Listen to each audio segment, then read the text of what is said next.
Hey there, I'm Ryan. Welcome to today's acrylic landscape lesson. Here we are going to be working on this beautiful, surreal yet ethereal northern light scene. All of the tools and materials will be listed in the video description. And if you'd like help with the drawing process, you can get the traceable up over on Patreon, along with the real-time drawing video of me sketching out the traceable. So if you're somebody who loves painting, but you kind of struggle with the drawing process, you can watch that. We put it on a grid. I transfer from a reference photo. It's the whole thing. So if you're interested in that, check it out. Up there, you can also get the ad-free version of the video you are watching right here. So no interruptions. And with that, we are going to jump into this. Let's grab our brushes, let's grab our pigments, and let's make something special together. So we're going to begin here today by taking our 1-inch flat-headed brush, and we'll dip the bottom third of it into a little bit of water. This is going to help keep our paint wet for a bit longer, and it's also going to help the blending process. With that, we're going to start in the background here, specifically in the sky, and I want this darker background. So at the top of our sky, we'll go in with a very dark blue. At the bottom of our sky, we'll make it a bit more of a grayish purple. And we'll mix both of which right now so that we can blend them on the canvas wet into wet. With that, we'll grab some of our Ultramarine Blue, our Oxide Black, hint of our Titanium White, and we want this to be a nice, rich, darker hue. It's almost black, but it does have that blue hint in it. And then for the bottom of the sky, we can take a little bit of this mix, interject some of our deep violet, and a good amount of our titanium white. This will be pretty perfect as a transitionary color. So let's head over to the canvas. So we will begin by grabbing that nice purple we have, and we're just going to put this right above the predominantly green light through there, right under it. Carve out that horizon line where the sky meets the water. And then, while I have a lot of drawings right through here of the Aurora Borealis, we are actually going to paint over all of them. We'll use the sharp line of the 1-inch flat-headed brush to carve out around the mountains, and it's already turning out to be a good base. We want to make sure that we have a nice thick base, so apply quite a bit of paint. And if you find that it's a little bit thin because the brush is damp, just let it dry and then go over it again with a second application, and that'll work great too. With that, I'm going to bring this to about a third up our sky, and then we are going to switch our pigment over to the darker blue, which we'll just apply at the very top, and we'll work our way like so. I know a lot of people, when they paint skies with gradients, they initially struggle with things looking a little streaky. And don't worry, that's normal, it's natural, happens to all of us. The easy way to get around that is just applying less pressure with your brush. The more pressure you dig in, the more you get these hard lines on the top and the bottom. The less pressure you apply, the smoother it ends up being. Now let's take a little bit more of our ultramarine blue, work that into our mix, and start moving that down. The goal, by the way, is to apply all of this pigment in the sky while it's still wet, so we'll be able to blend this pigment into this pigment. That's why we started by mixing 2 of these. It means we don't have to mix the second one while the other one is already drying. All we're doing is interjecting slightly more of that ultramarine blue into the mix. And now we can combine it with that purple, and we can bring the purple up and the dark blue down by doing this X-shaped pattern. This is going to help ensure that the paint's not only blending left and right, but also upwards. And then, because it's going to leave all of these unique markings, we're going to go over it horizontally in the end with very soft strokes. And that's going to make it look a lot more soft. So we'll just do this a couple of times until it's nice and well transitioned. And then, again, if we need to, we'll do a second layer. If not, we'll move on to the next step. All right, so now from here, we are going to work on these beautiful little stars in the background, and we're going to do so not with a pure titanium white. We want a hint of our purple in there. We want a hint of our ultramarine blue. You can see I'm just using the corner of the brush to grab that. And then we'll mix it up just like so. Also might make a slightly more blue heavy side to that mix. That way we can have some variance in those stars. But we do just want a fairly bright pigment. With that, we'll switch our brush and we'll head back to the canvas. Here we have a damp little liner brush. Fantastic for details, but also a different technique I'll show you right now. Now, this is a technique you've likely seen before. It's a bit of a classic. We are going to take that very wet liner brush. We're going to thin our pigment here on the palette, grab a little bit more water. I'll put my palette down, and then we'll take our brush, we'll take it farther away from the canvas, we'll peel back the bristles, and we'll just launch a number of stars into the sky so quickly, so easily, just like that. Hundreds of little markings. I know if you want a precise star, we can go in, we can just tap that as well, but the randomization that's created through that pullback and that launch, so wonderful. You also get stars of different sizes, which is great, creates this additional depth to it. And I also really like how if you move your brush close to the canvas, you can get it kind of in a line. If you move your brush farther away, you get that larger splatter look. Though the one thing I would recommend through this is make sure that you have a drop cloth or something down on the floor. That way you don't get little bits of paint everywhere. With that, this is actually something I'm very happy with. You can double down on the stars you love by just doing an additional tap, but for the most part, I think I'm already very happy. So we are just going to let this dry, and then from there, we'll head in to actually doing the Aurora Borealis. I may resketch that actually once this is dry, but I'll see you in the next step. So from here, we are going to start working on the Aurora Borealis right down here, this green section. And on our palette, we have a peppermint green light. It's a unique pigment. However, all you really need is a fairly saturated, bright green. With that, I'm going to mix two different greens for this, one of which is going to be with quite a bit of titanium white. This is going to thicken it, this is going to make it brighter, this is going to be for the center of this section right here. And then we'll also mix a darker version, which will act as both the top and bottom of it, and it'll act as a nice transition between the darker sky and this very bright, powerful green.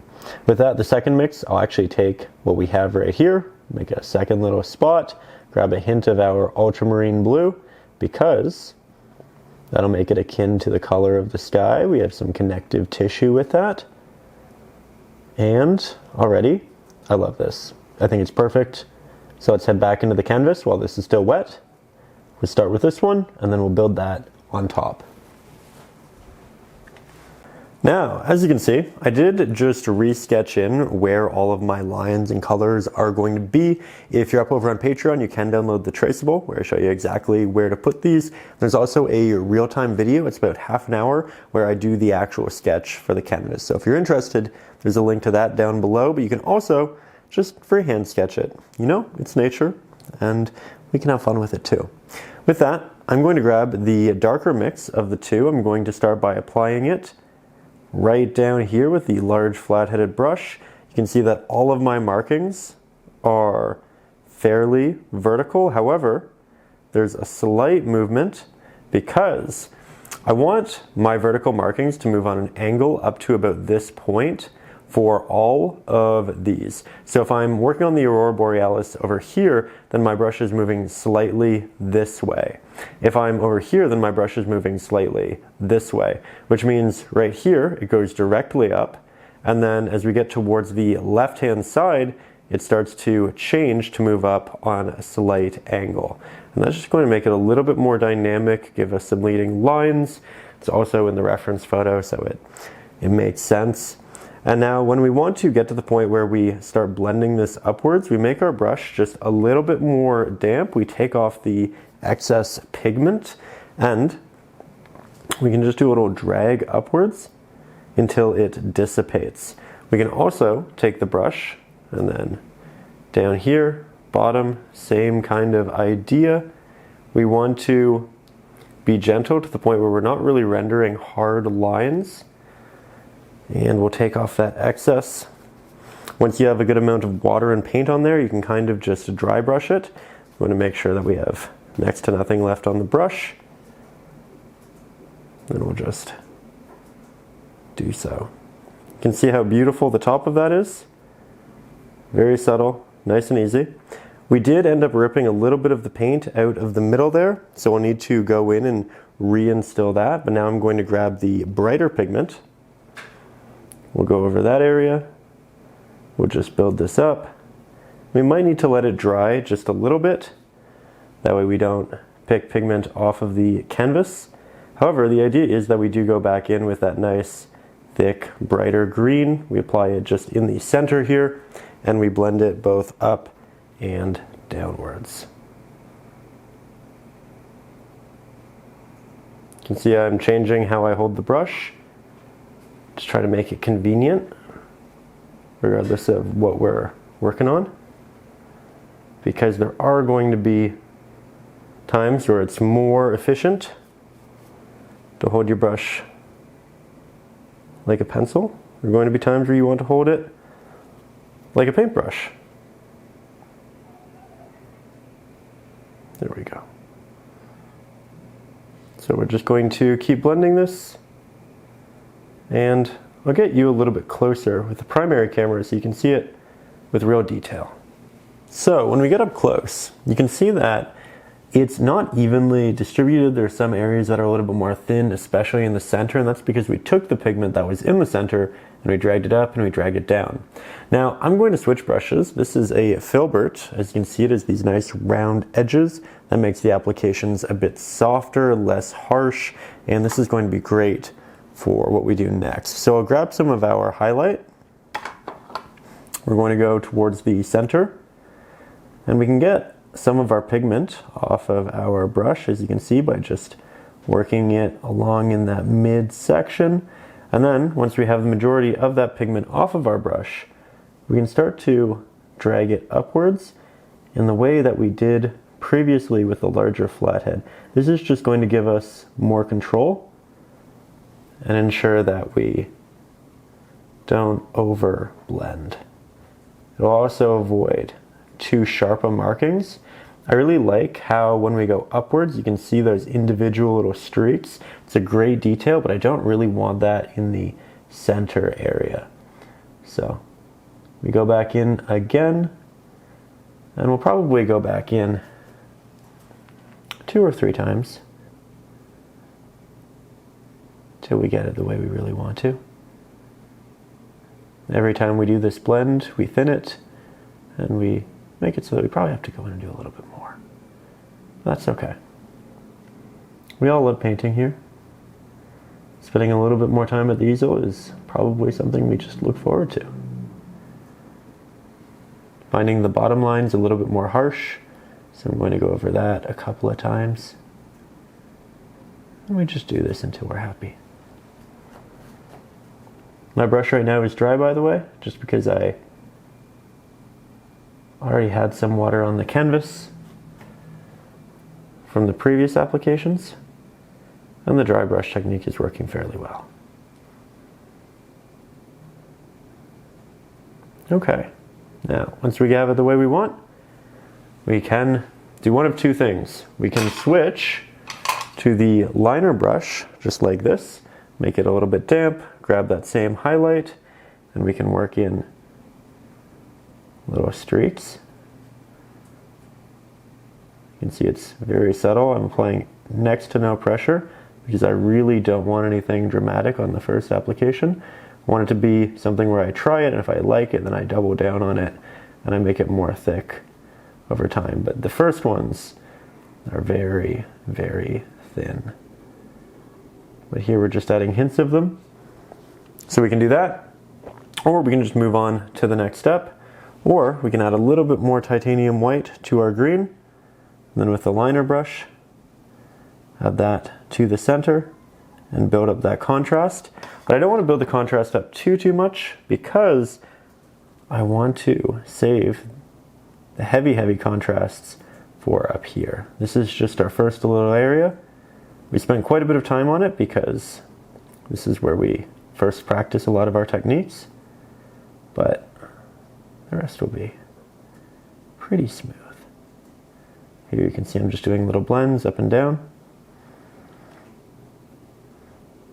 Very good.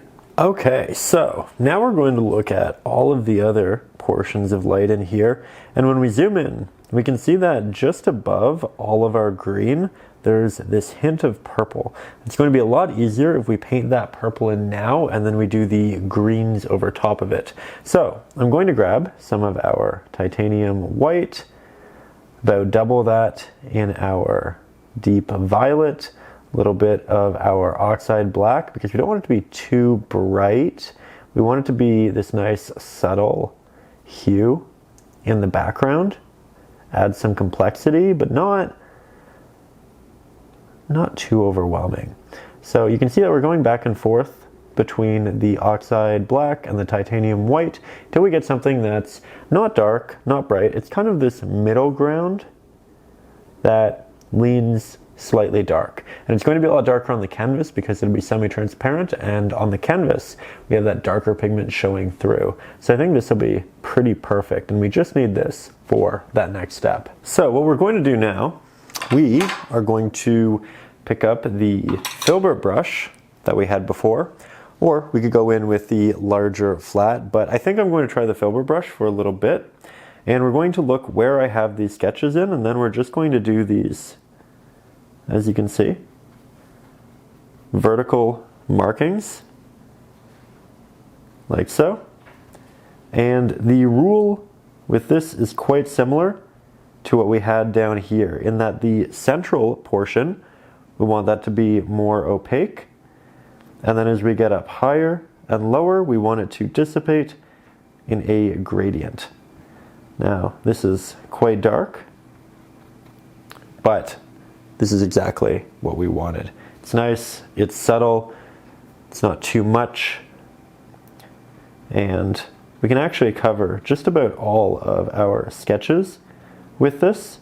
You can see often the initial application, I go in and I just apply it in the center, and then I'll go over it again in a second application where I drag it upwards and also downwards. So here, first application, we're in the center.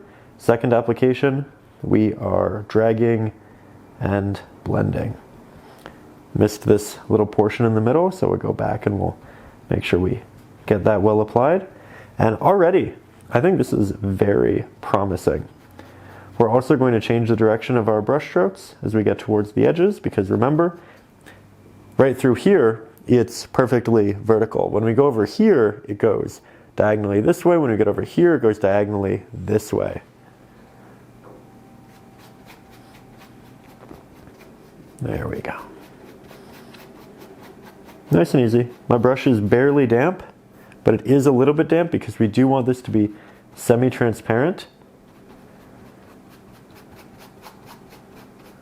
You can see that it goes over the stars and it adds a subtle hue to them, which is pretty beautiful, pretty wonderful. I try not to spread it too much initially. I go in with a less is more approach. So we apply some, we ask ourselves, do we like it? And if so, maybe we add a little bit more.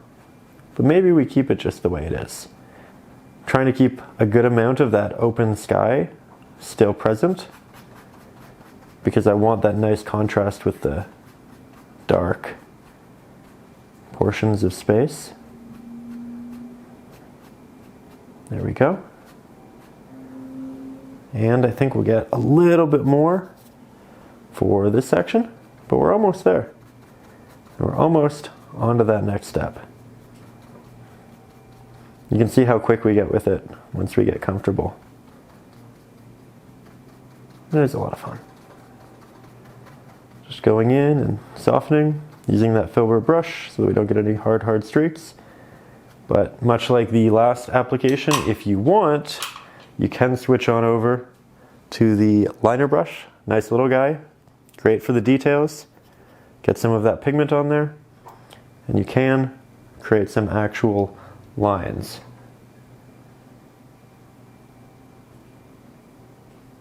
I'm just going to do a couple. Again, I do want this to be very subtle.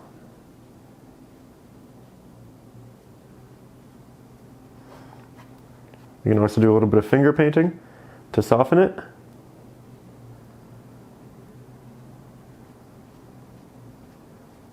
There we go. And we can do some on the other side where the lines go in the other direction.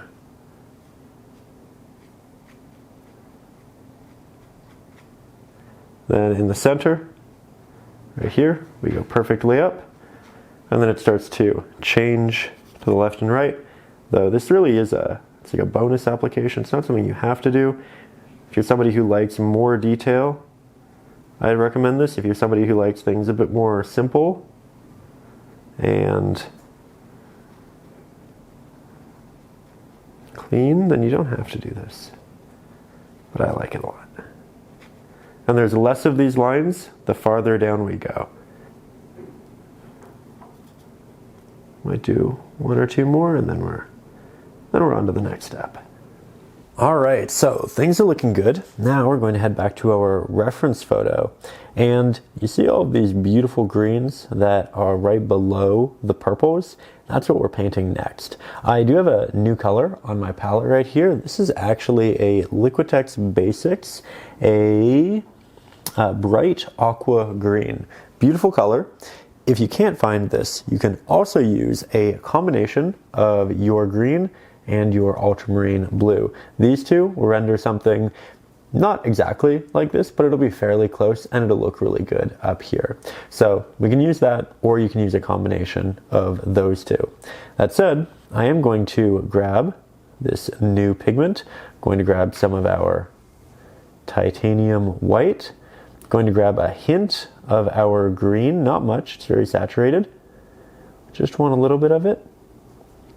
And this is what we're going to go into the canvas with next. You can see that it's actually quite a bit darker than a lot of this, especially in the center areas. So this is what we go in to build our foundation with, then we make it brighter, and we go back in and we really just make it pop. As we've talked about, we can apply this in a couple of different ways. We can take this pigment and then we can just apply it right in those central areas, basically underneath the purple for the most part, like so. And then we do the blend upwards and whatnot. We'll make it a little bit more thick towards the areas that are closer to us and a little bit more thin in the background. However, we also don't have to apply it like that. We can do so with a little bit more control by switching over to our filbert brush. And here you can see, much like with the purple, we just do these little soft taps and drags. The more we do this, the less opaque it gets. And honestly, already we're off to a good start. Just trying to get to it before it starts to dry, but it looks like we're in a good place. So I do want to make the inside of that significantly brighter. I also want to make it a bit more opaque. So we'll go in, we'll just do a second layer quickly here. And remember, we're not going straight up with a lot of these strokes. We're moving in this general direction. We'll let the pigment just run out as we work our way up. There we go. Not a bad start. It definitely looks incomplete, but it is a building block, it is a step, and for a step, I think it looks pretty good.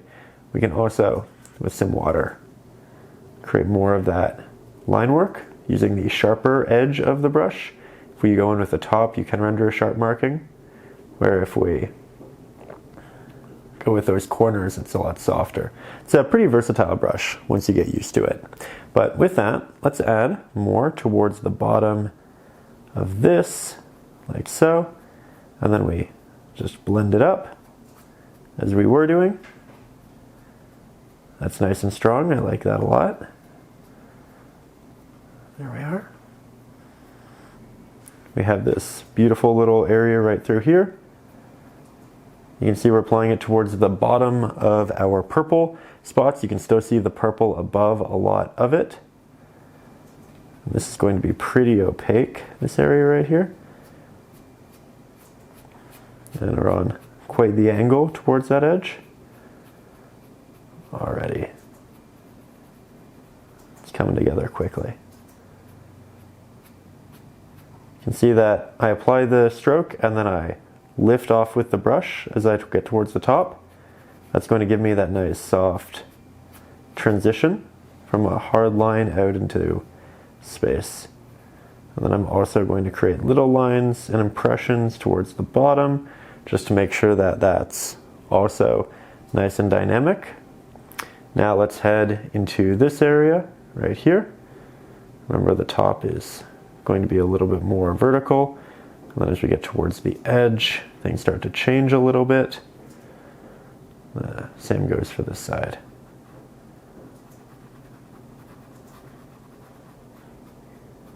There we go.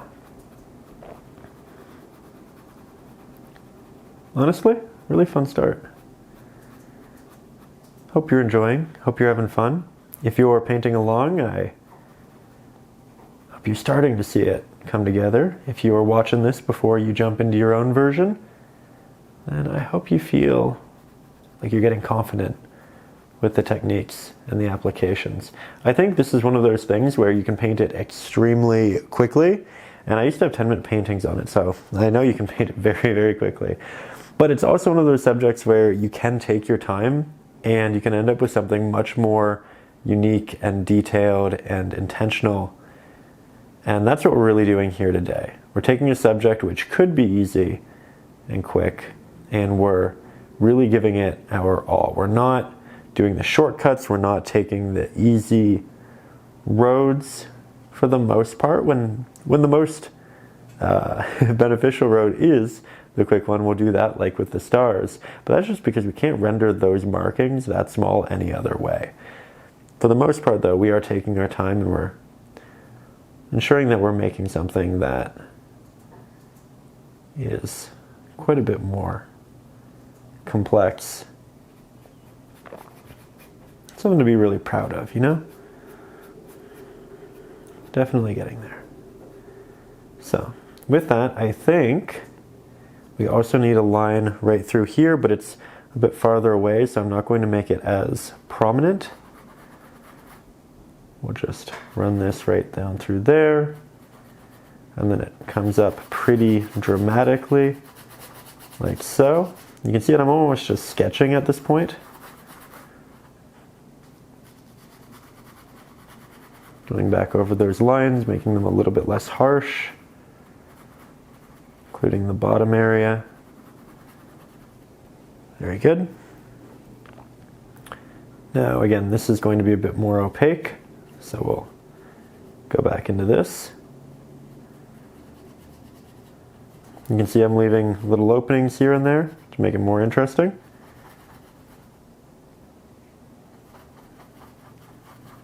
There we go.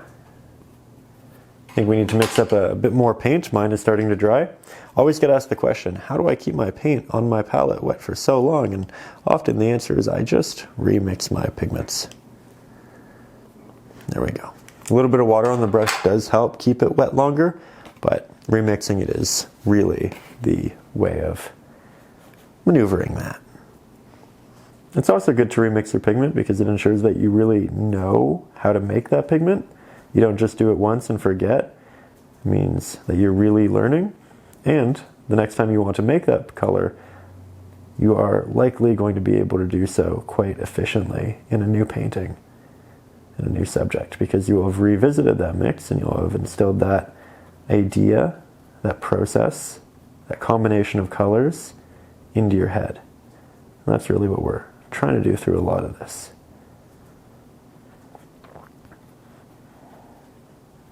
You can see all of the line work on the left and the right. We're doing well. We're doing really well. Okay, so at this point, we can go back in, we can double down, we can make things more opaque in the areas that we need to once they start to dry. You do want to wait until it starts to dry for the most part, because you don't want to accidentally rip off a lot of that pigment with a wet brush or a damp brush. And we are kind of at that point where a lot of this is starting to dry. So I'm going back into the center, and the area that is going to be the most opaque. And we're just expanding, filling it out.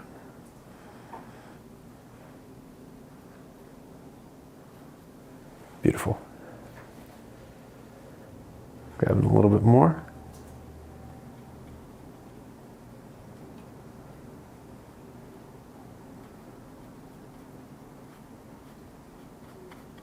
Lines up. A little bit more in the center area. Ooh, that's nice. That's very nice. Again, it's a little softer back here. Looks quite good. I think I also want a lot of light behind these mountains. So I'm going to have this come down here. Just like so. Kind of expands as it moves this way. And we have just a little bit of it down here. You can see how it really evolves. You can see how there's a variance in the colors that I have between this one and this one. But this still is just the start and a base layer.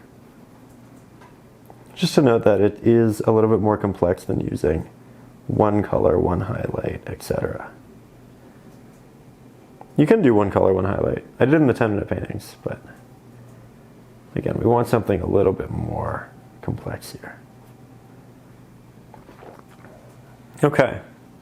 At this point, I think I need to let this dry for the most part, then we can go in and do a second layer where we need to, just in the centers, and then we move on to that next step.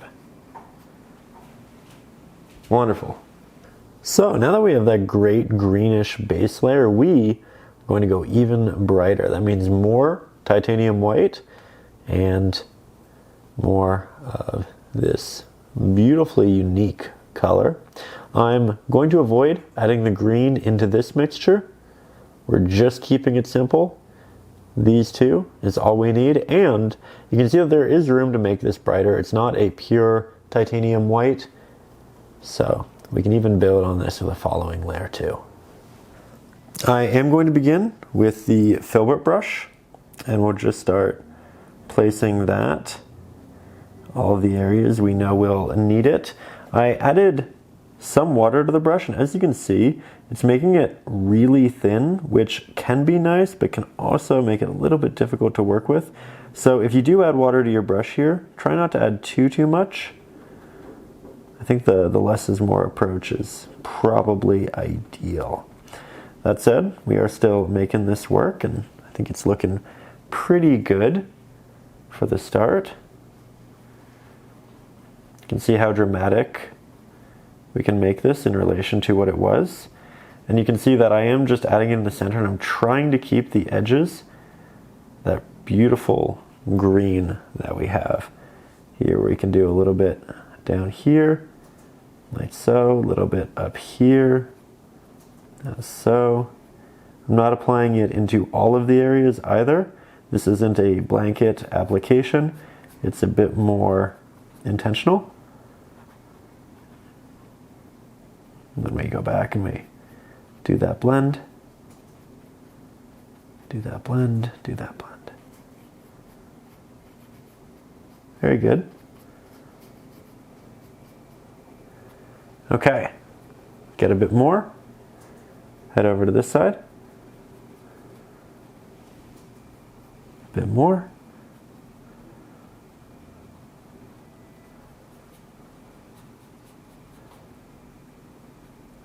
There we go. Bless you. Thank you. A bit more through there. You can see that we're really just trying to analyze all of those more dense areas, the thicker portions. I think it's a good start. We definitely need more detail.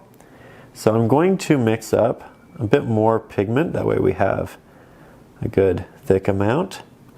Remember, far more titanium white in this mix, but still does need hue. Then we switch on over to the liner. Grab that pigment. Create those very intentional bold markings. We can go up for the most part, but I do occasionally also drop this pigment downwards like that.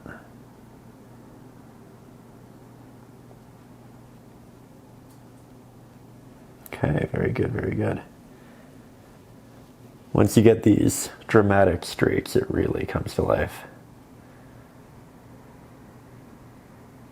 And again, this is something we could have done in probably 10 minutes, but it wouldn't look half as nuanced and complex as it does here. So I think the time really paid off. We're not even done. We're still just building. Ooh, I love that. Let's do so over here as well. Have a bit too much pigment on my brush there. If you do that, you just take it off, and we continue with a more damp brush. It's worth noting that these applications are much more damp than the applications that I did beforehand when I was using the Filbert brush.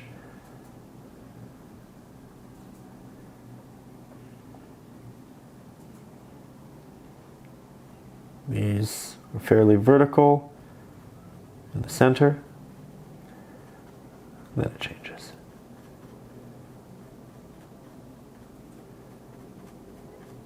There we go.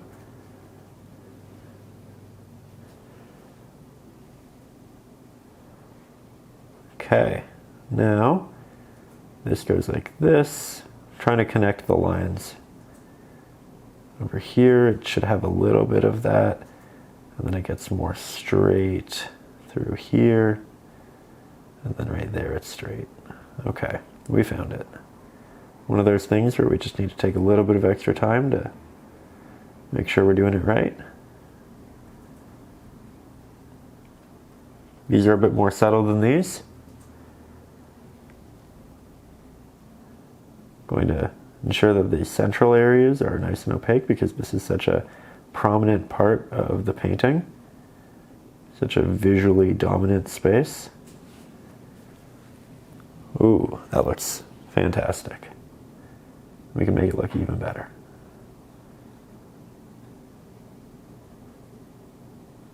Again, I'm not painting this over all of the green, just the areas that could use a little bit more of that thick pigment. And then you can even do some of these lines out here, create new spaces for it. Start to connect different portions, be it even through little applications.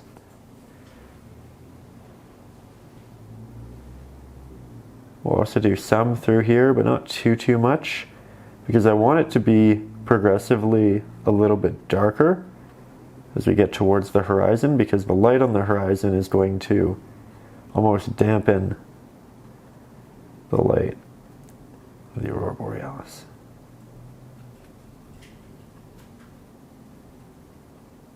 We also have slightly less of a sharp diagonal line when it gets farther away.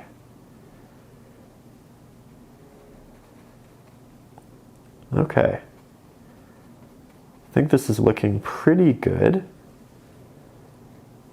Probably need to take a couple of steps back just to make sure that it is working cohesively, that all of the areas look good together.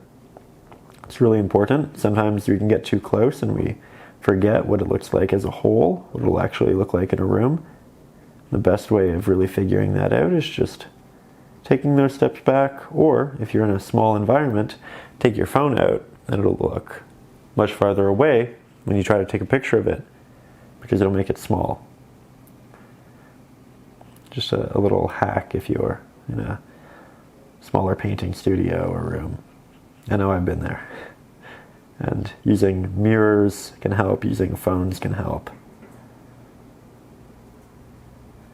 But this is really good. One of those paintings where you have a vision for it and you plan it out and you have the lesson and the ideas, and then it actually ends up already looking better than you expected it to. And you just get to feel that real excitement of what it's going to be.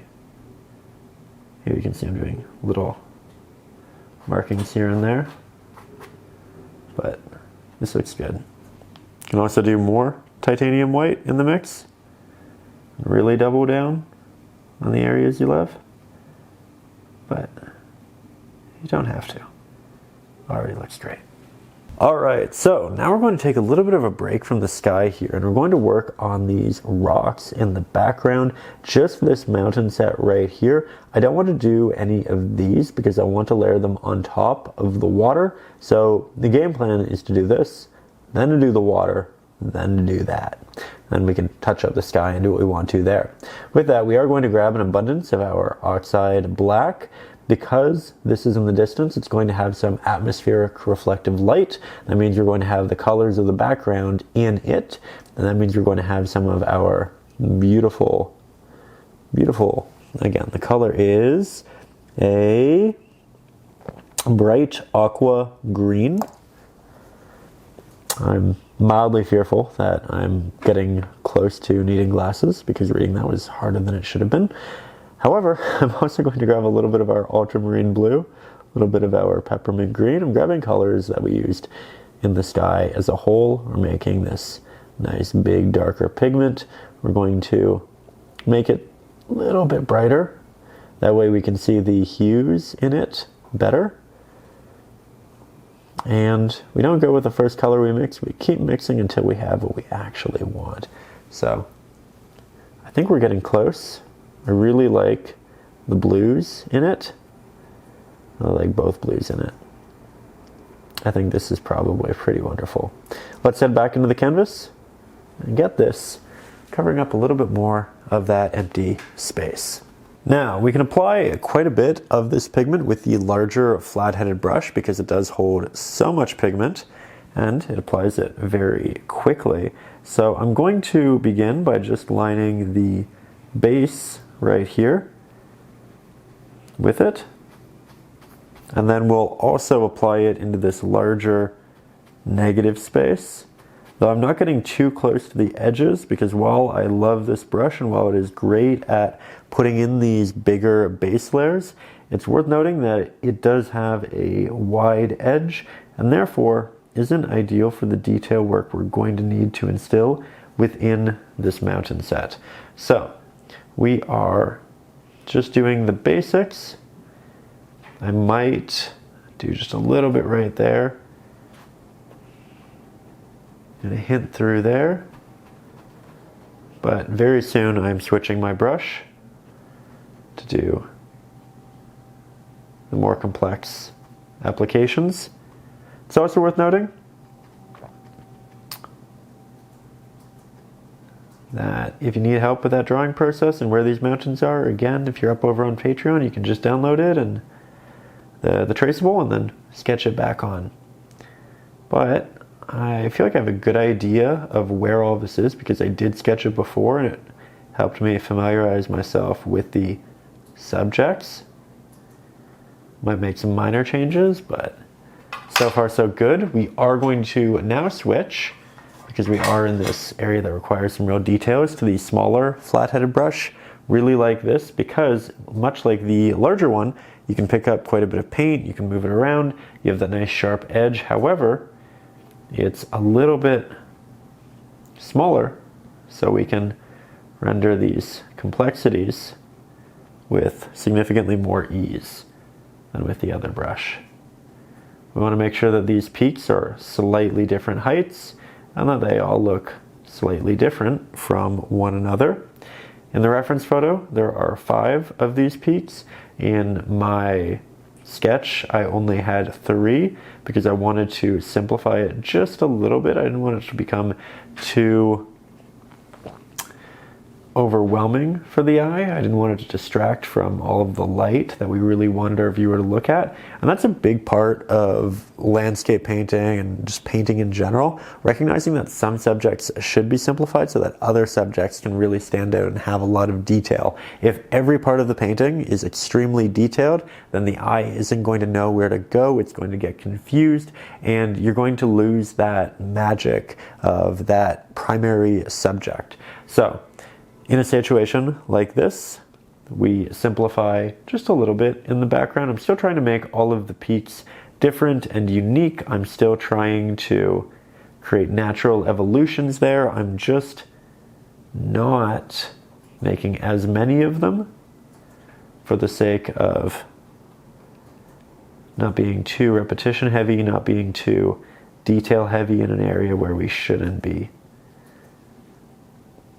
Okay, I think we do just a little bit more up here, and then we have it come down. I want there to be a slight peak up here, and then for it to transition. I just think that's a much more interesting shape than if it just continuously moved up this way. So it moves up here, and then it moves down, and then it moves up. So far so good. Let's grab our liner brush for the real details. This is where we just solidify that which we've done, make it even sharper, even cleaner. Little sections like this, which might not be as straight as we would want them to be. We have that opportunity to just clean up. That's exactly what we're doing. Okay, now the top of these mountains are going to be a little bit brighter than the bottom because the top is going to cast a shadow on the bottom. The top is going to receive more light than the bottom. So also grab a little bit of our Oxide Black, work that into our darker mixture, and provided our mix on the canvas is still wet, we will just throw this in there and then softly blend it upwards. This is going to create some extra depth, some extra volume. I think the corner of it, I'm going to make the darkest portion of it because then it also creates a bit of a vignette effect and the eye innately goes to the brightest point of any piece. So we'll just do a soft blend and we'll move into the next step. Okay, so once we have that base layer applied and dried, we are going to work on the snow, which you can see right through there. For this, we don't want a pure titanium white, we actually want a white with a little bit of our ultramarine blue, that way it's nice and cool. We also want a little bit of our almost teal. Now we can get some out of that. There we go. And maybe even a hint of our Oxide Black. Just a hint though. We just don't want this to be a pure white, and the more hue we add to it, the darker the value we make it, the more opportunity we have to brighten it up in a future layer. Add some extra depth. So I think this is actually pretty perfect. It's a good mix.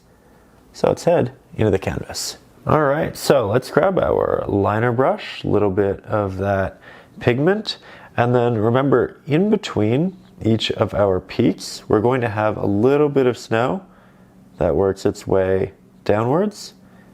Because my brush is damp, my pigment is going to be semi-transparent, and I think that actually looks really nice in here. The fact that some areas are more opaque and some aren't makes it feel more unique and interesting. And then when we get down towards the bottom, much like in the sketch, we essentially have this little zigzag effect, which is snow working its way up, but then coming back down, like so. And I can see there's a very distinct line right through here. So I'm going to go to that, and then we'll work our way back. But as you can see, good rough start. Lots of little taps in between for the sake of building additional textures. There will be bits of snow that just kind of exist on smaller platforms within the rock. It's important we incorporate those. We'll grab a bit more of this, and then we have a lot of snow right up here. And I'm not painting it fully in. What I'm doing is I'm doing lots of little taps and drags that create this larger area of amalgamated snow. And then we can fill it in as we see fit. But this is important for the sake of ensuring we have depth and texture. If we just filled it all in initially, then it might look a little bit flat. So here we kind of have this triangular shape, lots of little openings, and then towards the bottom, what happens, it starts to create that same textured diagonal look that we've had throughout the rest of this. Then on these, we have a little bit of snow on the line, which kind of guides the eye and creates a three-dimensional shape. You can see there's this really interesting area that moves back in the reference photo. And then we have lots of little taps to add further textural depth. But this is looking great. Looking really good.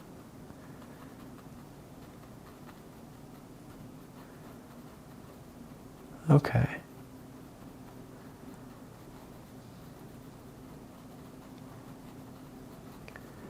You can see that I'm trying to use up all of that watery pigment that I have.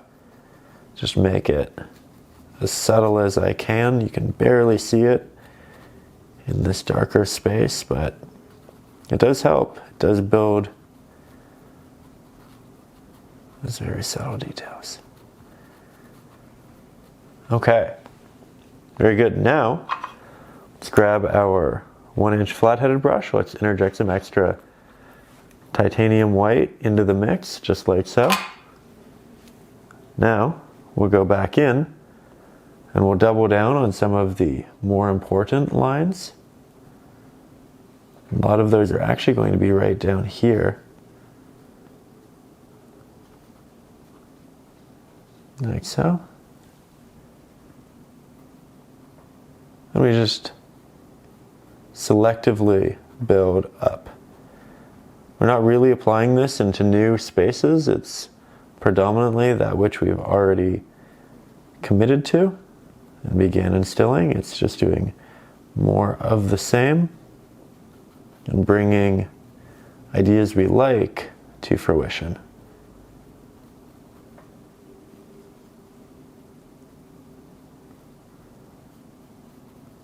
There we go. Nice having those standout areas. And I think this actually looks really lovely next to the highlight of the Aurora Borealis. Beautiful lights up there. I feel like we've seen a lot of them lately here in Canada. It's been unusual but wonderful.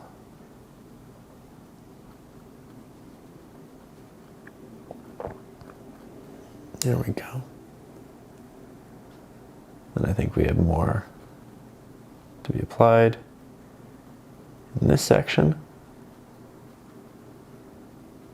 It's also worth noting, I never say this, but I was just looking at the analytics of the channel the other day, and I noticed that more than half of the people that watch these videos aren't subscribed. So if you're not subscribed and you like painting, you like doing these lessons, post them up here all the time.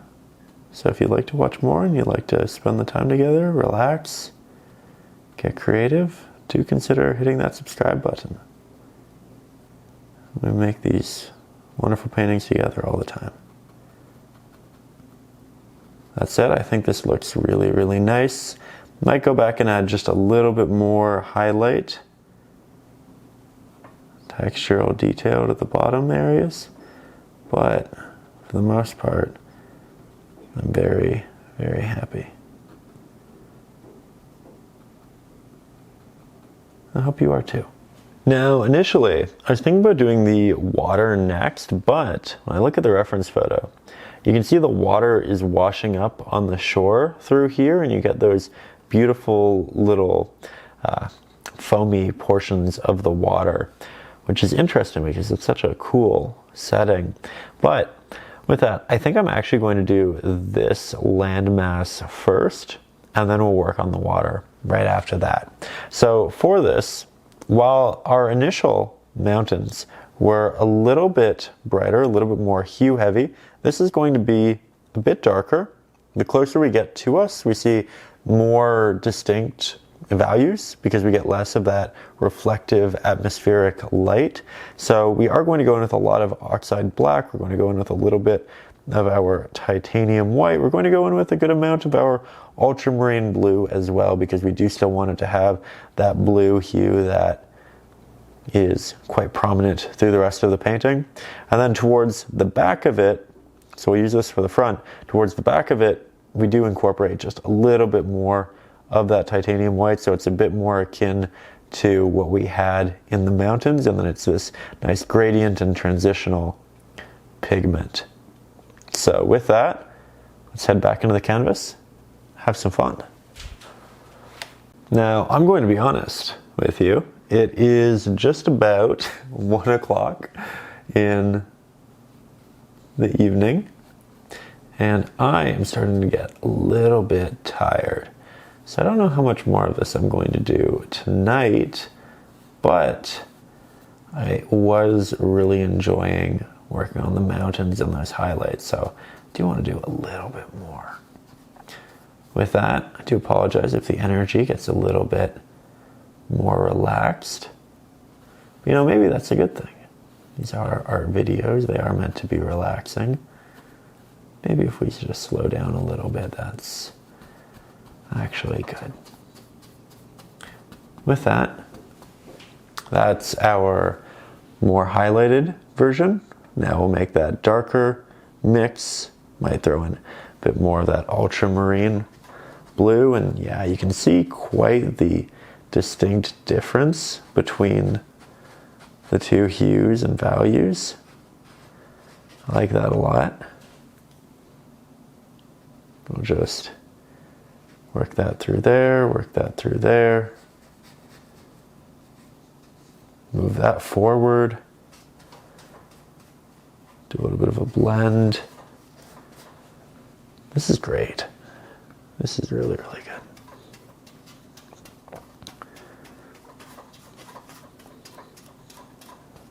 Okay.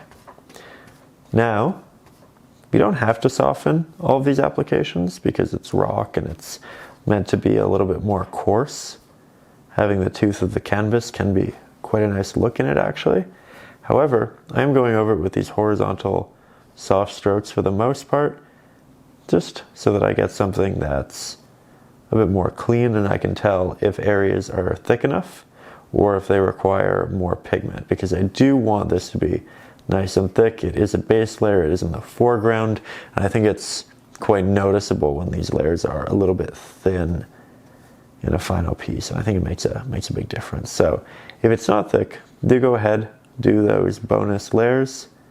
Make sure you have a good solid application through all of it. And then we're going to switch our brush over to the smaller flathead, grab some of that pigment, and we'll work on the little rocks which are kind of out here in the water. We don't have too many of them, but we have a couple. I like what it does for the leading lines in the piece, and if we want, we can just tap in more. Any that we don't like, we just take out when we actually paint the water, and we'll probably paint over quite a few of them, to be honest, but right now it's just giving us an opportunity to try out different ideas. This wasn't in the reference, wasn't in the sketch, but I think maybe a rock right here could be quite nice.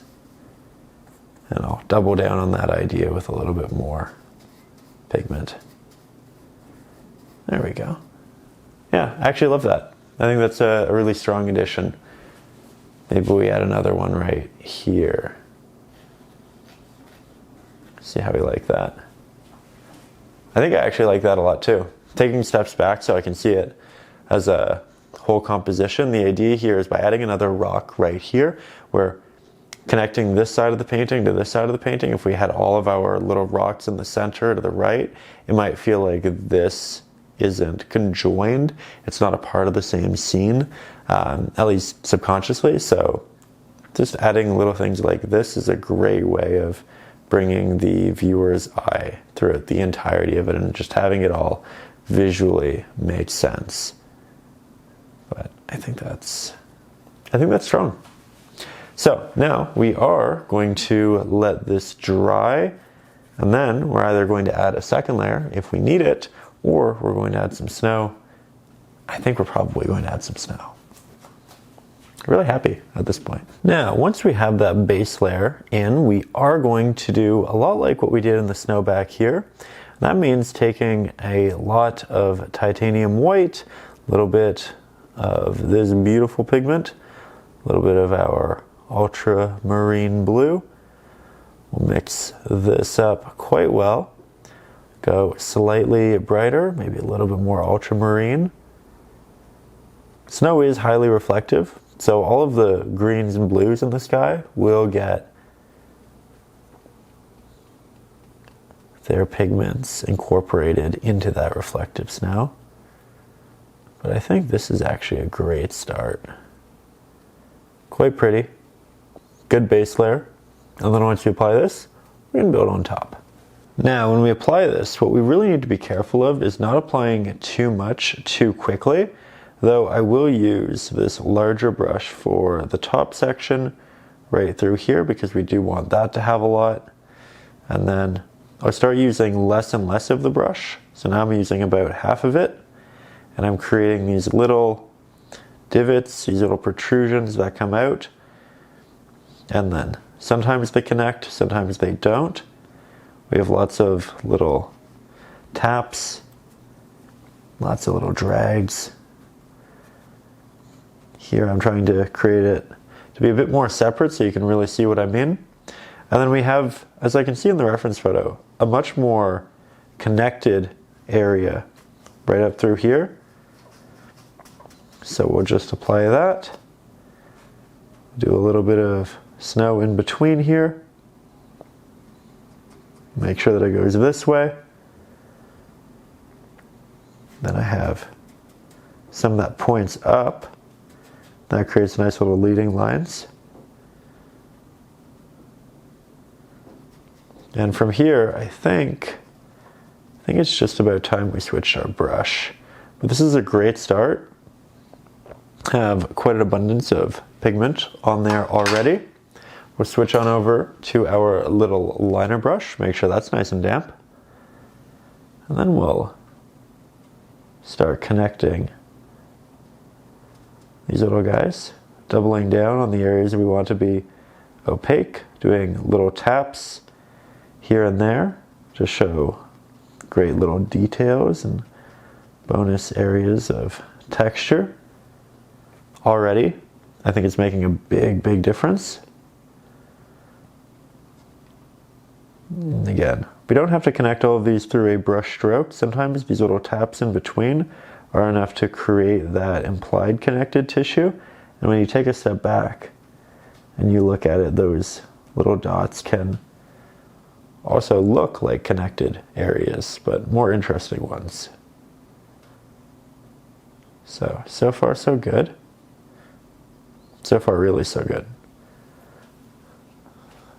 Again, one of those situations where you have an idea of how you want it to look, and then you go and you do it, and it turns out better than you thought it would, and then you're just very gleefully surprised, motivated to do more. trying to clean up the edges. While the larger flat-headed brush typically does render quite sharp and intentional edges, because we were working with it on unique angles, it was a little rough in some areas, and I'm just trying to put those back together. So lots of snow presented on these rocks through here. Very good. We're also going to have snow out on these small sections, almost look like little islands. Again, we'll probably have to repaint most of these because we will have the water that we're painting around them disrupt it to a point, but that's okay. These initial layers can just teach us what we want to do with it later, and then we can double down and commit in whichever direction we see fit when the time comes. But we'll be more informed, more prepared, and that's a great thing. Now we're going to take a couple steps back, just make sure we like how it's progressing, see what we want to do. Also, if you overdo any of the snow, don't worry about it. It's extremely easy to walk backwards. All you have to do is remix the darker pigment that you have right under there and then work that back on top. So really quite a friendly process. I'm thinking about adding the highlight on now, but I want to let it dry just a little bit. If we do that, it's going to accept paint much better. It's going to be a little bit less muddy. If we do it now, we get that wet into wet blend, which will look really smooth, which can look good for snow, but I also really like the look where it's a bit more granular, looks like it has a shine and a sheen to it. So that's something we can get when we do wet on dry. And I think that's how I want to approach this. So I'm actually going to let this dry, come back in 5-ish minutes, and in between there, we'll mix our next mix on the palette. So far, so good. Okay, so now when we look at our reference photo, we can see that variance in the darker blues and the lighter blues. So we just grab more of that titanium white. This time we mix a little bit more of this rather than our ultramarine. As you can see, this is dry, and I'm mixing it on top / beside. That way I can use it as a comparison. And I really like how this looks right next to it. So that means on the canvas, we should have a fairly similar effect. I might add just a hint of ultramarine for the sake of cohesion, but I think that's lovely. Okay, so from here, we are going to jump back in using the liner brush because I do want to work quite detailed with this. I don't want to apply it over all of our previous snow. I don't want to create a lot of new snow areas. I just want to go over the top sections of some of these. And the idea is that we still leave some of the other darker, previously applied snow because it's that variance that'll give us real dimension in this. So, started off quite simple. Little guys on the top of it. We go so quickly through this because it's quite easy, quite intuitive. But if you feel like you're accidentally covering too much of it, do slow down a little bit. That said, this is something I do feel pretty confident just working through. And at this point, I think you will too. The more we paint, regardless of the subject we paint, the more comfortable we feel painting. And at this point, we've done quite a lot in the sky, with the mountains. We've applied the snow down here in a different value. So we're probably feeling pretty comfortable, pretty warmed up. Those fine motor skills are firing. And it's quite fun. Also, I feel like I can hear the difference in my voice. If I sound a little bit different, I have my Invisalign retainer in, which means I will sometimes have a little bit more of a lisp which is totally just adorable and funny, and definitely adds to the content, right? Certainly. There we go. Thank you for putting up with me when I'm painting at 1:30 in the morning and I'm a little tired, a little silly. Appreciate you being here. Appreciate you making this community what it is and lessons what they are. I always love reading the comments, seeing what you guys think, what you're up to, if you're working on the lessons. Actually, I'm really curious, what are you painting right now? I feel like leading up to December and the holidays, do a lot of snowy paintings because I'm in that holiday spirit.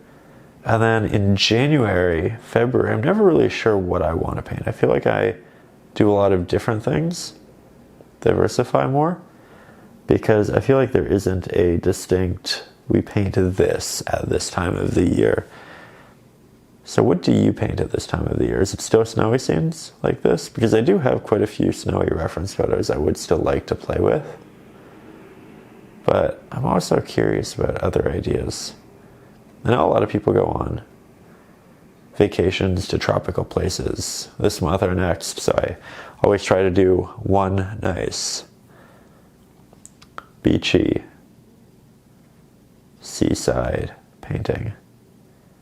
And we'll probably do that at some point in the next 4 or 5 lessons. But always open to new ideas, hearing what you'd like to see and also what you're working on. There we go. We really did just speed through this. I think the next step is probably just the water.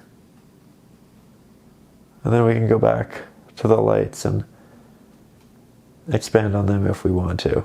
Here you can see this color works really well up there. So if you wanted to, you could go up and expand now to a point. You don't have to, but I'm definitely having fun with it.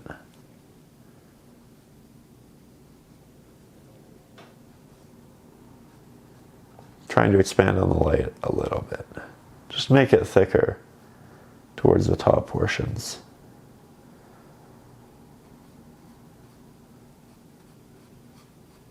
There we go. Love that. We can also do lots of little taps and whatnot through here once we start to run out of pigment. Just little movements and whatnot on the rock, but it's not necessarily, and you do want this area to be quite dark in the foreground. In the back we did these taps almost everywhere and it gave it this slight gray wash, which is nice, but this is an area that you do want to be darker, to have more texture, more contrast, because it is closer to us. And it does have less of that reflective light around it. So I'll just do a couple once I have almost no paint left on my brush and it's just this watery, almost wash. Little taps and drags. And from there, we work on the water.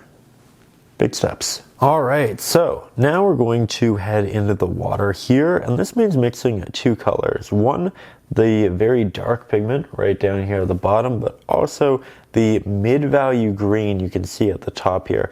Not that highlight that we have, but the mid-value, something we can make a little bit brighter, something we can make a little bit darker. The bottom is going to be very dark though. So let's start with the top. We are going to grab quite a bit of this pigment, which, as you can see, actually I need more of on my palette. Again, while I try to work relatively quickly, sometimes it does dry on the palette, and that's okay. We just add a little bit more, and we get back to our mixing.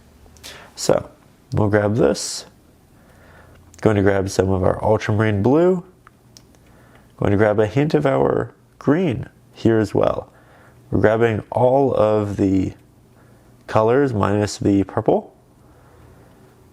Mixing up a good amount of it. Then we add in our titanium white and oxide black, probably about an equal mixture of both to begin with. And this is actually perfect. That's exactly what I wanted. The bottom, is essentially this with a lot of Oxide Black, so I'm not going to mix that quite yet. We'll do so once we apply this, and let's jump back into the canvas.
So we'll take some of this pigment and we're going to create a fairly straight horizon line right across here. I'm going to make it with a couple of strokes, as you can see. Typically I don't do just one because I tend to curve my hand up or down. I find segmenting it just makes it a little bit easier to make it straighter. You can also use green painter's tape and mark off the area. That's an easy way of ensuring that it's pretty perfect, but I think we did a decent job regardless. And then we're going to start bringing this down, filling in that open negative space.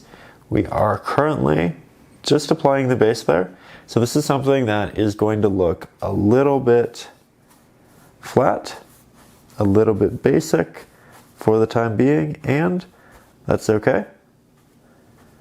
Going to do our best to work around these rocks, but if we lose them, again, I'm not bothered by it. Let's make sure this is nice and thick. Like so. So far, so good. I like this rock a lot. I'm going to make a real effort to keep at least the idea of it. And we are going to need to soon make this look a lot darker. So let's start on that process right about now. Especially while it's still wet. So we grab an abundance of our Oxide Black, we grab an abundance of our Ultramarine Blue, just like so. We mix that in the middle with that which we were just working with.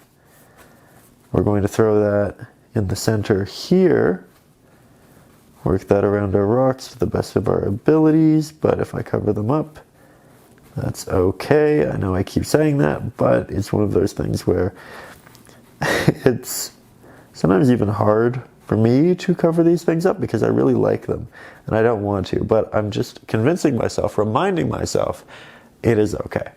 It's part of the process. It's not a big deal. Here I'm covering up a couple more of those rocks, but it's for the best. Making sure we get these nice clean applications. Bring that right down here. If we have brush strokes, honestly, I'm okay with it because it'll add nice movements to the water. So far, I really like the color. That's important. Now we'll grab some more of that Ultramarine Blue, Oxide Black.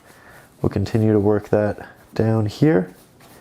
You can see how it's getting to be very similar to the dark pigments that we have around our rocks. But it will be lightened up by the past pigments once we start blending with them as well. And we will do so now. Again, horizontal, back and forth. I work upwards, but then I also work downwards, bringing those highlights into the rest of the piece. Now we grab that dark pigment yet again. Work that at the bottom. You can tell my mix is a little too watery, so I'm going to grab more actual paint. This will be interesting, going over some of these rocks, because they are quite dark and what is left may disappear in the darker values of this application. That said, this is an exciting part of the painting because we just covered up all of our remaining open canvas, which means we are making a lot of progress, putting in real work here. Very much enjoyed that. And I think at this point, we probably let this dry, provided it's nice and thick, and then we come back in with our next very textured detail layers. These are going to be lots of little taps, these are going to be reflections, these are going to be movements of the water rushing up on here, and it'll all be a lot of fun. So, again, we're going to let this dry, head back into the palette, and then we'll continue from there. Okay, so now we're going to take a little bit of our extra Oxide Black, work that into the darker mix. We'll switch on over to the liner brush, grab some of that, and we're going to start working some waves and water movements into this water. Now, all of this is fully dry, which is perfect for now, and I'm going to start by making all of these little swishes. You can see how it moves up and it moves down. We're going to have a lot more of these darker markings closer to us. As we are closer to us, they're also going to be larger. And you can see that it's a lot of not horizontal lines, but lines that start high and then get low, or start low and then get high. And we're just kind of having the water be playful, back and forth, to create something that feels like there are shadows behind each wave. And the top of each wave is bright. Now we don't have big waves, they're just little ripples essentially. Little rippled waves. And you'll see it less and less as we get closer to us because this area is darker than what we have up here.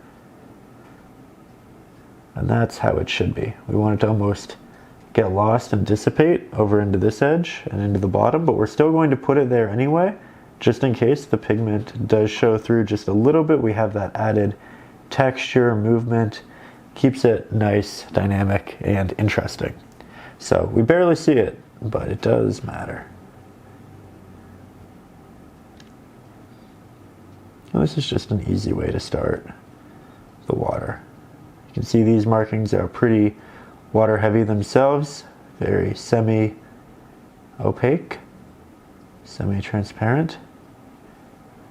And then as we start to move up, we're going to start being a bit more intentional with these markings. You can see that there are brush strokes still in the water, and I got lucky in that a couple of them are a little bit diagonal. I'm going to use these essentially the higher points of a wave. So right in front of these, and if you don't have them, that's okay. You can just imagine there's an area, or you can do an extra stroke of highlight kind of diagonally. But right behind it, I'm going to do this area that kind of comes down from it and then levels out. So it's down, and then it's level. It's down, and then it's level, down, level, down, level. And then eventually that finds its way into the rest of these areas. Down level. See that? Makes it look like there's a build up, and then the wave can crash down on the other side. It's a subtle one, but conveys the idea well. The feeling. And we can also bring this up into that wave, just over it. The occasional line that moves us like that can be nice. And again, you don't have to have the highlight for this. but you can incorporate it, and I just feel like it makes it a little bit easier. Again, these weren't intentional. I just got kind of lucky that they were there, but you can be intentional with it. Okay, now, as we get farther away, we actually want this to be a little bit brighter because we're going to have less contrast farther away. So we'll add in a little bit of our titanium white, a little bit of our oxide black, ultramarine blue. We'll just brighten it a hint. And we'll try that. If it's too bright, we'll darken it. Now you can see there's another brighter brush stroke through here. So I'm going to do the same thing towards the bottom of it. I'm going to make these strokes that look like they're coming down. So far, so good.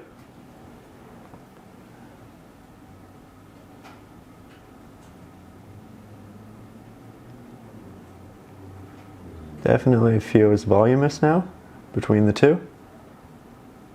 Though this is still a base layer and it is going to look very incomplete at this point. It's going to look like we need to do a lot. It's going to look unfinished, and that is all okay. These are all just the starting parts of the process. And we need them to get to where we need to go. If we have any space between these movements down and then this highlight, we're just going to do more of those horizontal slight movements that look like they move this way before the water builds into this next section, which comes up. Then right behind it, again, this highlight, right behind the highlight, we get into more of these little horizontal tapped and dragged markings. These are much smaller, much less prominent.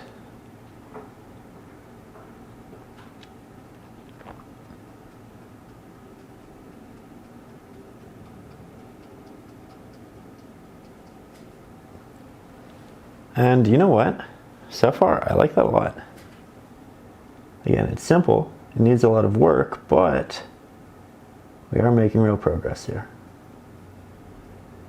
Once we add the highlights on the water, it's going to look completely different.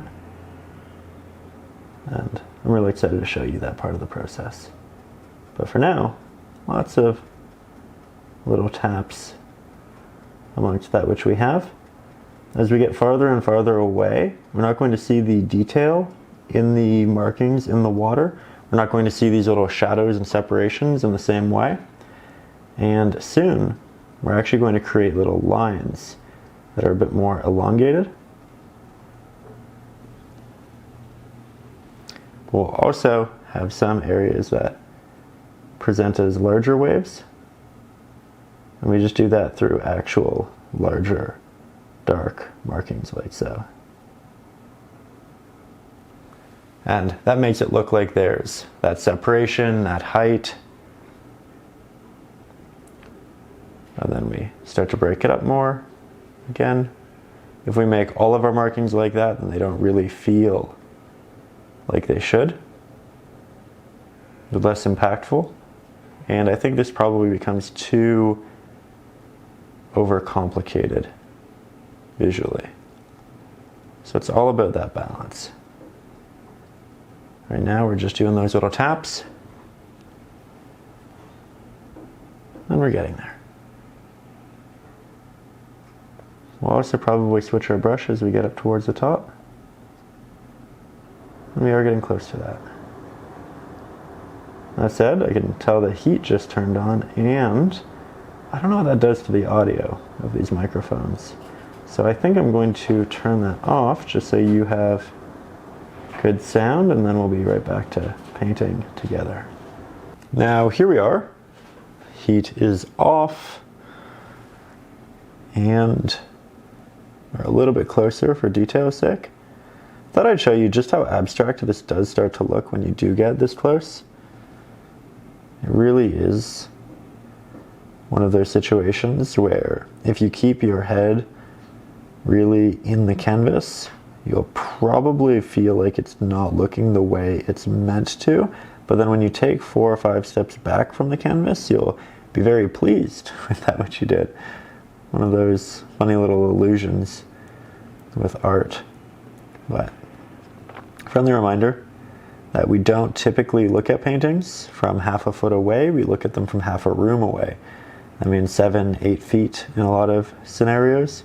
So when you're trying to figure out if your painting's done, if it has enough detail, how you feel about it as a whole, take those steps back, look at it from that distance, and you will learn so much more about your painting and how you feel about it than you will up close. That said, for some of these details, we do need to be up close, so it is about that balance. And here, we're doing really well. I was thinking about switching my brush, but we might not have to. Let's continue with these taps. You can see I'm getting to that point where I'm almost just moving from one side of the canvas to the other. I'm incorporating more and more water into my brush as we continue. That way I get these more semi-transparent markings. It's less dramatic, it's less dark, and that's actually really what I want, because in the background you won't see those darker details and features. It'll be much more subtle. And that's what we're looking for. If you pick up too much water though, it might be a little difficult to work with. So there's a middle ground for sure. And there we go, we found it. Sometimes I'll add a lot of water and then I'll just wipe a little bit of it off, and then we go back in and we have exactly what we want. But we are just trying to build this very subtle texture. Barely noticeable at this point in the background because of the water. But the mix itself hasn't changed, despite the fact that it looks very different, and that's just what happens when we thin our pigments. I think we could probably do more of these darker pigments down here. And if you feel like you do too much of the dark pigments in any area, you can always go back to the color of the water and soften them.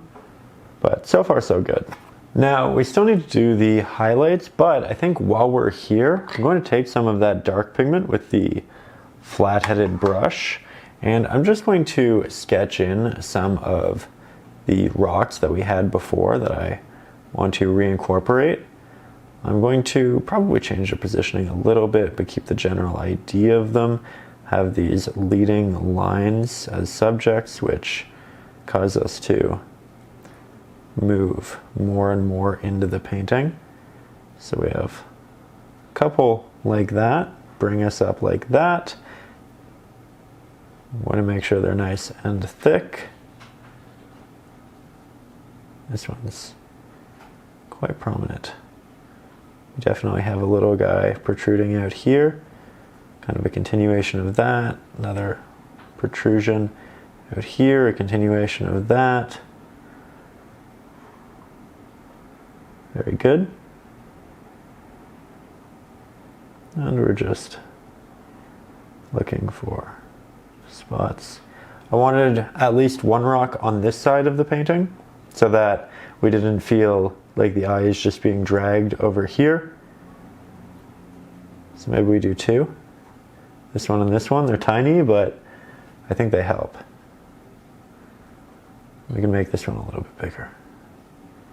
It is pretty close to us. Perspective will make it look larger. And I think for now, I'm quite happy with this. Maybe we add more, but that's where we put the brush down for now. So let's let that dry. Let's go back to our palette, mix up some highlights, and continue having fun. So there are a couple of notable reflections in here. One is the little highlights that we have on the water. That's something we need to do. The water, the foam that's hitting the side of our rocks right here, that's the second. And then we also have the light reflecting down through here in beams. It's a little bit more green in this section, which makes sense because we have the green through there. It's a little bit more gray through here, and then it's a little bit more white along the side. So these are all different elements we want to play with. I think I I'm going to start with the gray and the white. So we'll grab some of our titanium white. We'll just move that into our mix, which is still a little bit wet. I'm grabbing some of it, but not all. I also want a little bit of that light from the top reflecting in it, so we are going to interject that. But it is a grayed version. It's not too bright, it's not too dark. And then we also want a very bright pigment for these edges. Though you can see I didn't clean my brush. This still has a little bit of that, it still has a little bit of that, so it's not a pure titanium white. It will fit within the rest of the atmosphere. Okay, so heading back into the water here, we are going to take our liner brush, nice and damp, our highlight. I'm actually going to start right around this little wave. I'm going to create some of these markings which, as you can see, work their way down. It's kind of a little bit of a bell shape. It's up, it's down, and then it has that area that kind of trails off. And as I run out of pigment, I'll work down into that darker area just a little bit, and then we'll continue those general movements down here as well. But the idea is we are starting with something on the top because that's where the light's coming down, the light's hitting, and then it kind of dissipates as we move farther away from those top highlighted areas. Here we can do a bit more of that. And the farther away we are, the less detail we're going to get. So this one's going to be painted a little bit different than this one. We're not going to do as many of those spots that reach down, but we are going to do a fair number of them, and then we'll have the occasional that kind of meets the bottom. So far, so good. It will look a little awkward initially because we're just not going to have a lot of this color, but the more we incorporate, the more it'll feel natural. And as you can see, we are already expanding it out into the open water. Lots of these little horizontal markings to work our way through the waves. We're going to paint it around our rocks, and we do get to a point where it is predominantly horizontal, like so. We want our pigment to be a little bit less opaque as we move into the background. I think that's actually really nice. So when we want the pigment to be less opaque, obviously we use a little bit more water, but also we can take the initial amounts of pigment off in areas that we do want to be a bit more bold. So these areas right through here, we know we want thick pigment, so I might just use that starting application through here, and then when I start to run out of pigment on my brush, then I'll move back up to this area that we were working on, because now we have the right opacity, the right blend of water and paint, and it feels so good once you get in a bit of a flow state with this. Again, some beautiful highlights right around there, occasional little tap. It's not always a horizontal line, sometimes it's a little tap, just a bit of a sheen in the water, and that can be nice.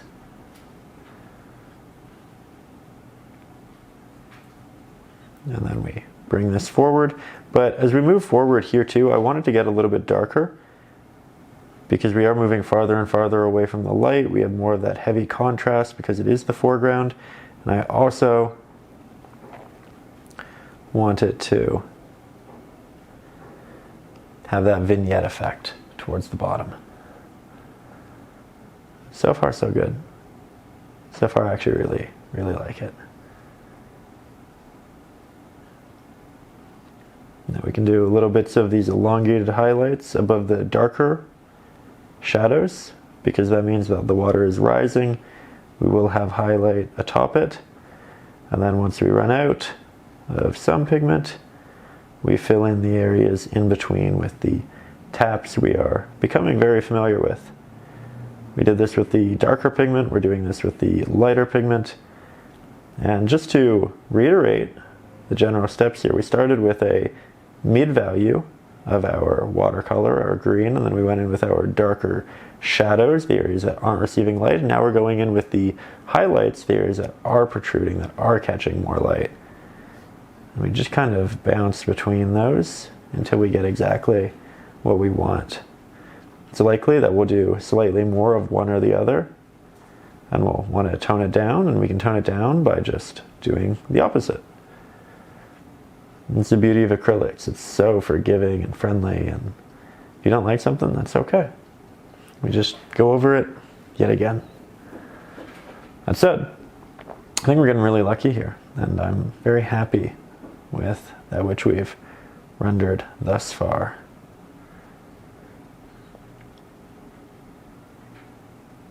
There we go.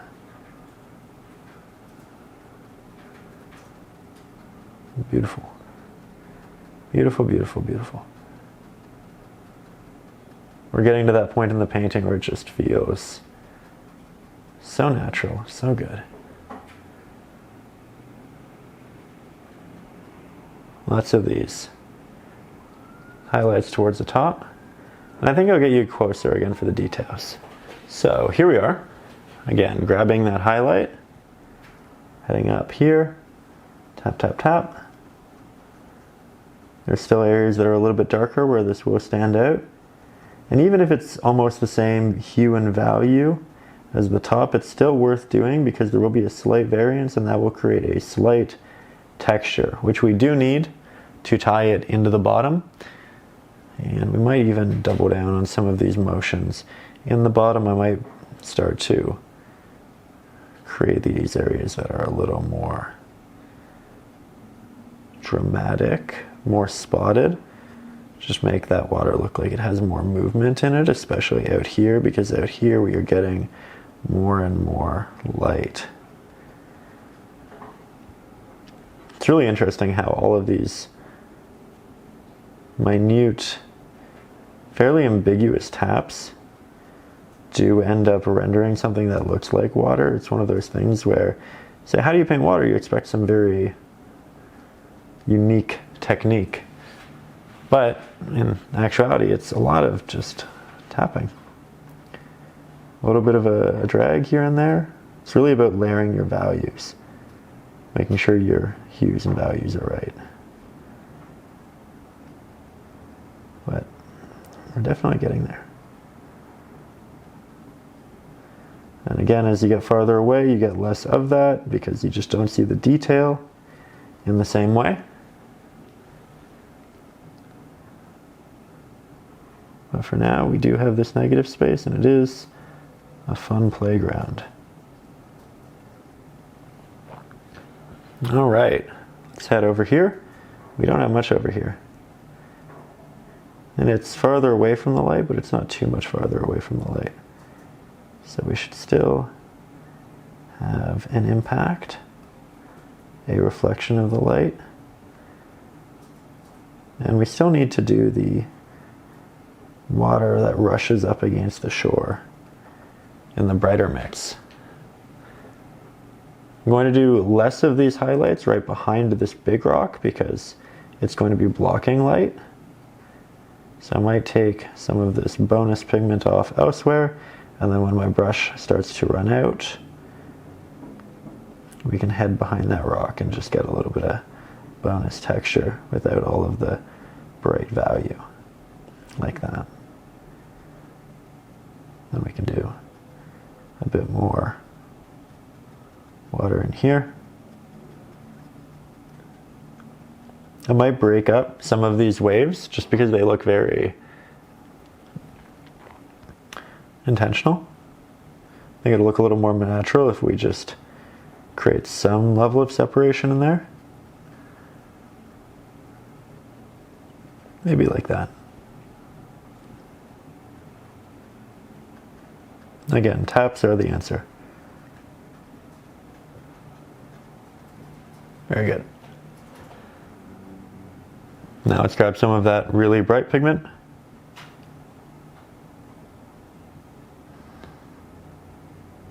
And we just work this along the bottom sides.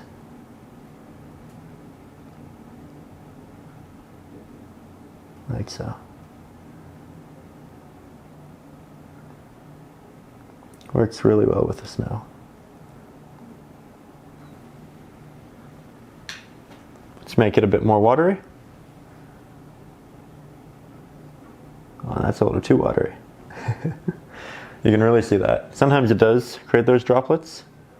Do be mindful, but it's also an easy fix.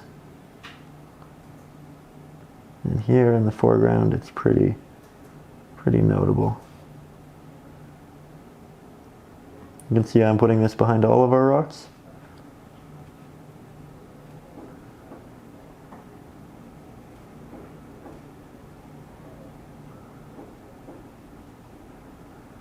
There we go.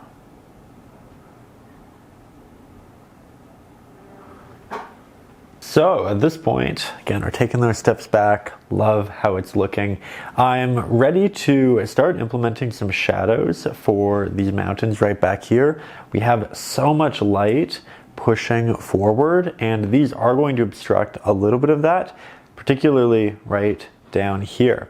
So we are going to grab a little bit of our Oxide Black, our greens and blues of choice.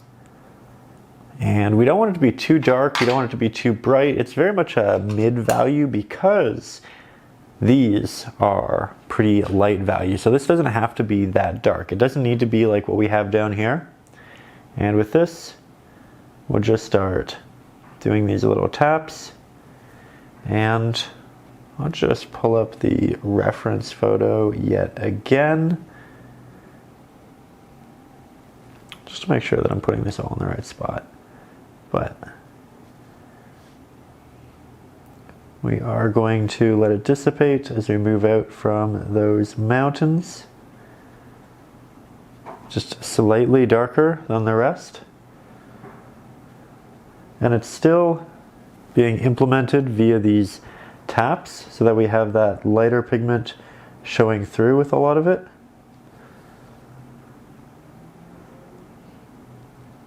And then it gets lighter and lighter as we get farther and farther away from these rocks.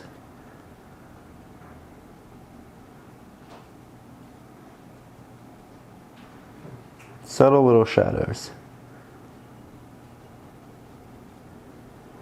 There we go. Again, we don't need to do much with it. We just want to make sure that that respect is there with the subjects and the shadows. From there, we can add more of a highlight through this section. So I'm going to grab this brush yet again, and I think we'll go with a lot of that bright pigment, a little bit of our titanium white, hint of our Oxide Black, just a hint though. We want this to be very bright in comparison to what we have down there already. We'll do a little test up here. And actually, you know what? This looks almost just like what we have up here. So instead, I'm going to take a little bit of a break from that, and I'm going to add some bonus light up into these sections, like so. I wanted to make these a little bit more colorful and bold anyway. So it's one of those things where we talked about it a couple of times. I kept saying, oh, I want to go back up to the top. I want to go back up to the top. But I wasn't ready to do that because I wanted to figure out what this was going to look like first so that I didn't accidentally overdo the top.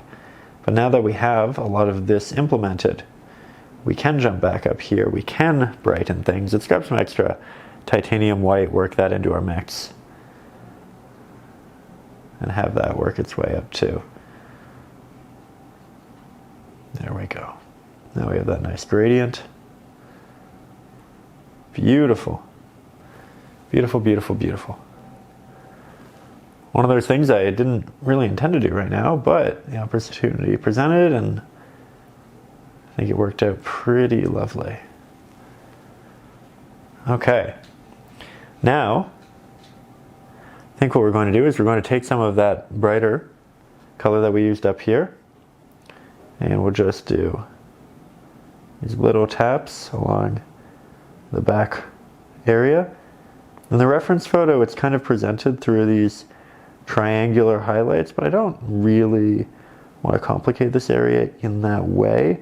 So I think I'm just going to add the highlight, work with these taps, allow it to dissipate as we come down, and just show more of that light reflecting in our water. It'll be quite prominent because of the shadows that we have adjacent to it, which is great. And then in the areas kind of in between these peaks, we can do a little bit more of it.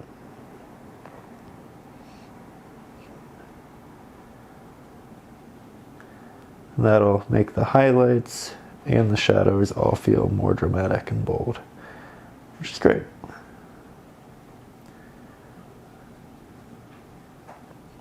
You're getting even more of a contrast between the top and the bottom, making it more dynamic. You can see I'm using my pinky finger at the top just to create a little bit of a brace so that my hand doesn't get shaky or implement pigment where I don't want it. I think we can also add hints of this into the shadows and really just go back and forth between the shadow pigments and the highlights until we get exactly what we want in this section. I feel like right now it's pretty dramatic and I want it to be just a little bit more subtle.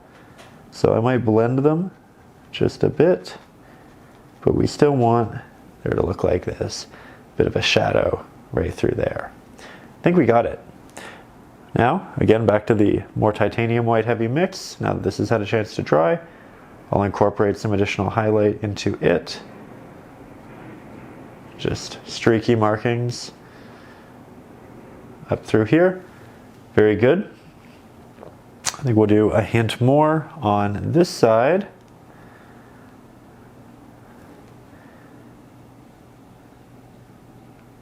There we go. Ooh, beautiful. Oh, this is such a rewarding part of the painting. I hope that you are having just as much success if you are painting along, that you're having just as much fun, that it really does feel like it's all coming together. And if you are watching this first, I hope you're getting very excited. Lovely. Okay, now I think what we need to do is render some snow on these rocks down here, and that means we need our ultramarine, our other blue, titanium white. I'm not going to put it over all of it, just areas that we feel could be the tops of them.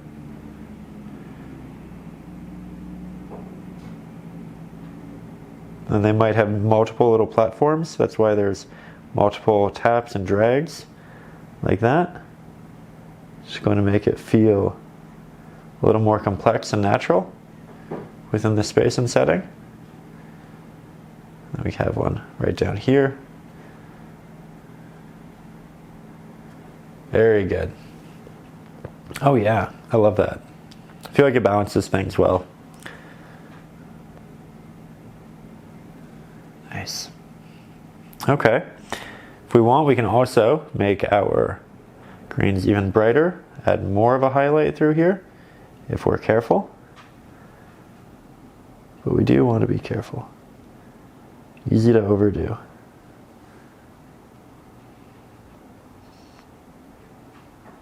Really trying to give it that ethereal glow in the background. Lots of little taps that amalgamate. Good texture.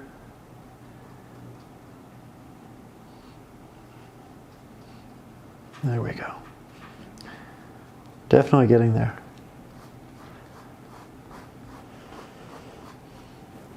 You can see that I'm using my, oh, that's quite large, my finger to do some finger painting here and there. Always a big advocate for that. And we might touch on a couple extra little stars. Bigger ones, more notable.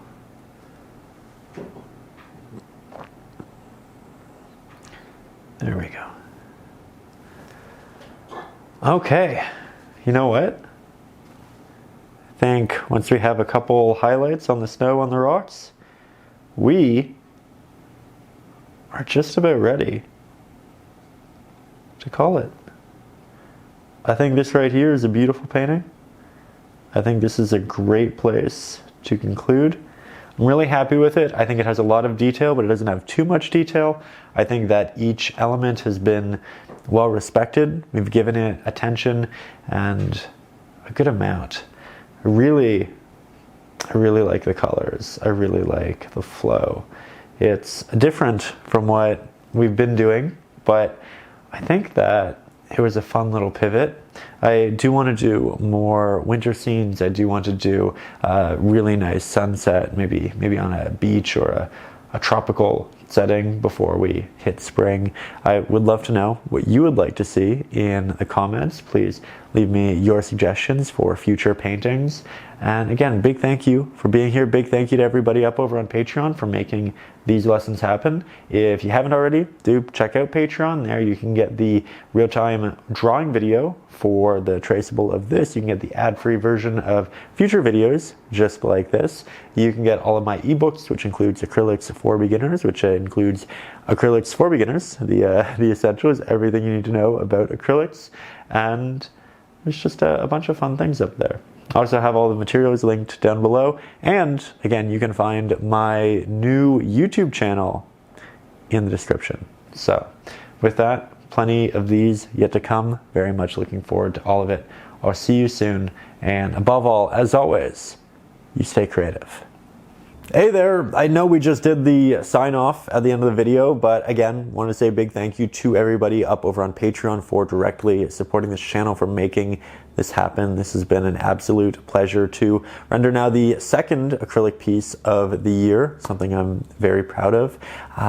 Again, I've wanted to do this specific one for just a really long time, so it feels great to finally get that pigment on canvas. But yeah, just really wonderful. Want to remind you that up over on the second channel, there are quite a few new art vlogs. So if you watch this and you'd like a little bit more art content, but a little bit more easily digestible, fun, playful, kind of get you imaginative in a different vertical, then there's a link to that in the video description. Brand new second channel. We're very excited about it. Very excited to share it with you. And with that, that's the video. That's the actual ending of the video. Thank you for being here. Thank you for making this what it is. I will see you soon with a brand new painting lesson, and I will start the sketch for the next painting lesson, and I'll post a video of that to Patreon as well. The new vlog channel, by the way, not on Patreon. That's on YouTube, and that's in the description. But yeah, lots of new videos on Patreon and on YouTube. I'll see you soon. And above all, as always, stay creative.